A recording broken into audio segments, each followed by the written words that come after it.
Dr. Andrew Fleming, yes, Deputy High Commissioner, East and Northeast India of British Deputy High Commission, Kolkata.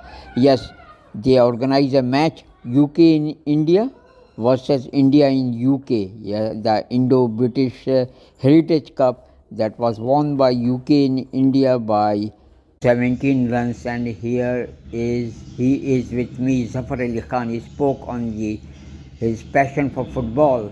And you can see Indo-British Heritage Cup here at the Eden Gardens, and along with me here is Pratusha Mukherjee and Amit Sengupta at the Eden Gardens for the final of the match, which was won by UK in India by 17 runs. Dr. Andrew Fleming spoke about his passion for football. I like that about football. The football has been, in my opinion, a little bit damaged by quite the amount of money and quite the fact that for a lot of ordinary fans it's very difficult to even get a seat in a stadium because of cost, because of demand. But this is a club that was traditionally founded by dockers and people working, you know, in these kind of manual jobs in South London, where I grew up. And I think it is, a club that continues to be connected to its grassroots.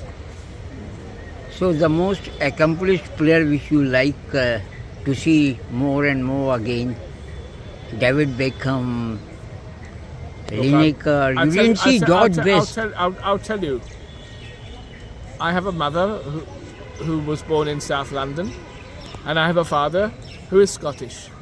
And I've always taken the loyalty of my father's club. So I support Scotland for football, for rugby, and even for cricket when they manage to qualify. Unfortunately, they're not playing in the next tournament. Italy have beaten them to it. However, the players that I most loved and remembered are those players I watched in childhood. People like Archie Gemmill, who scored a brilliant goal against Holland in the 1978 World Cup in Argentina, and one of the first goals I remember watching and celebrating on TV as a child. So Ian Rush would be also in your good book of things. Ian Rush. Ian Rush is there, but he played for Liverpool mostly, and before that for Chester.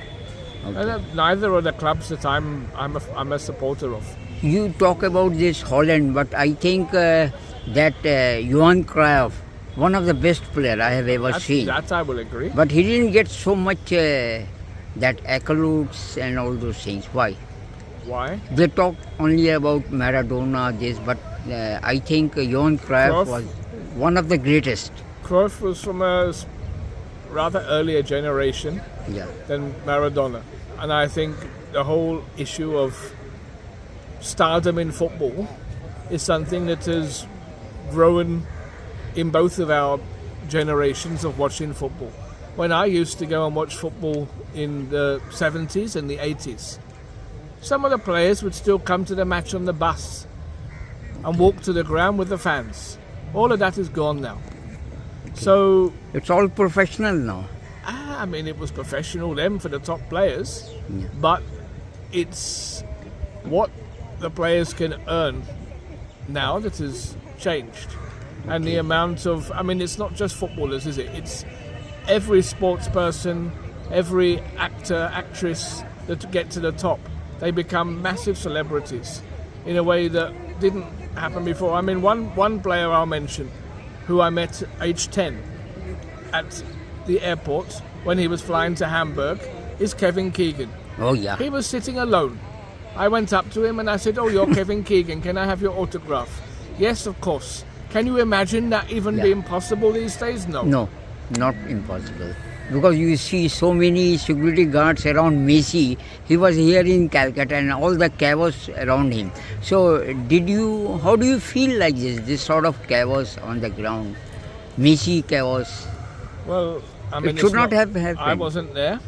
I don't know much about it. I read a couple of reports. I think it's extremely sad that happened. Hopefully, when things go wrong, then those responsible try to learn lessons rather than try to blame each other.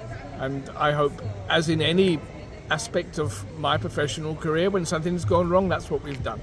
So that is all I would say. But I've never been one of these people that would go just to see a celebrity.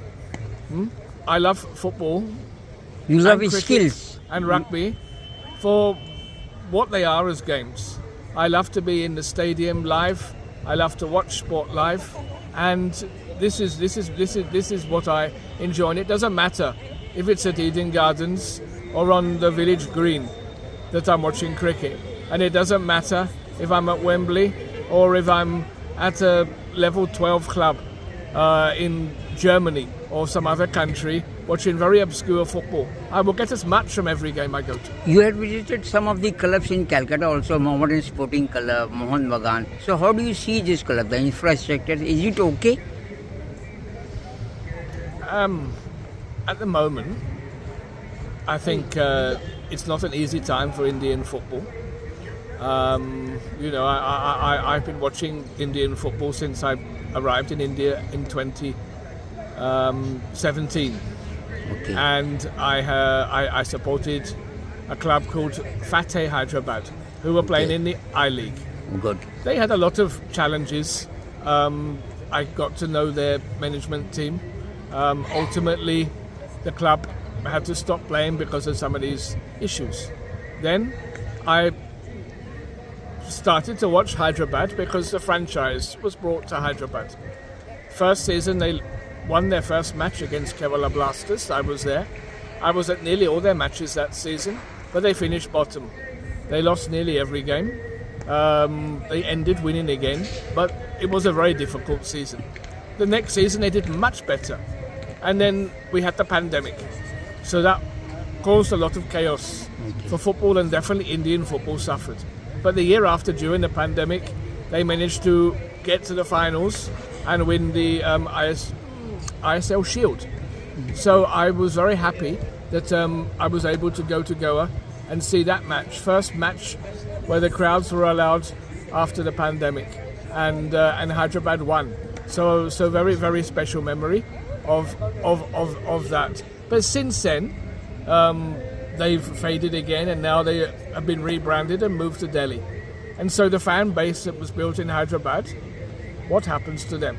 That is one sad thing, because football is about fan bases. Now that's why here with Mohun Bagan, with Mohammedan Sporting, who you mentioned, and of course the other club, East Bengal, this city has three iconic clubs with history more than 100 years each. In fact, two of them much more.